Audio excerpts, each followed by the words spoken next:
किशोर जोरगेवार। अध्यक्ष महाराज, मी आपलं सर्वप्रथम धन्यवाद व्यक्त करतो। आपण औचित्याच्या मुद्द्यावर मला बोलण्याची संधी दिली। अत्यंत महत्त्वाचा मुद्दा या ठिकाणी मी उपस्थित करत आहे।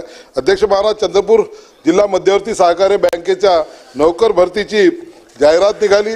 त्याची 21, 22, 23 डिसेंबरला परीक्षा सुद्धा घेण्यात येत आहे। परंतु ती परीक्षा चंद्रपूर व विदर्भातील लगतच्या जिल्ह्यामध्ये परिसरामध्ये न घेता ती पुणे, नाशिक, नांदेड या दूरवरच्या जिल्ह्यामध्ये घेतल्या जात आहे।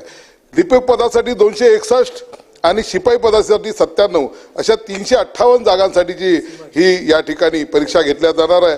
राज्यातून 31,156 लोकांनी याच्यामध्ये अर्ज केलेला आहे। अध्यक्ष महाराज, याच्यातली गंभीर बाब अशी आहे की ही जी परीक्षा घेण्यात येत आहे या परीक्षेच्या घेण्याच्या पद्धतीबद्दल अनेक जे उमेदवार आहे ज्यांनी अर्ज केला आहे त्यांच्या मनामध्ये शंका आहे। या 1 एकरला जसं 40 गुंठ्यात 1 एकर होतोय तसे एका जागेचे 40 लाख रुपये त्या ठिकाणी भाव चालू आहे। 2-3 दिवसापासून सततचे फोन हे सुरू होत आहे। म्हणून आमची शासनाला विनंती मागणी असणार आहे की ही जी नोकर भरती होत आहे ही नोकर भरती झाली पाहिजे, कारण की बँकेच्यासाठी ते आवश्यक आहे। परंतु ही पारदर्शक पद्धतीने त्या ठिकाणी व्हावी ही सुद्धा या निमित्ताने औचित्याच्या मुद्द्यांच्या निमित्ताने मी आपल्याला मागणी करतोय।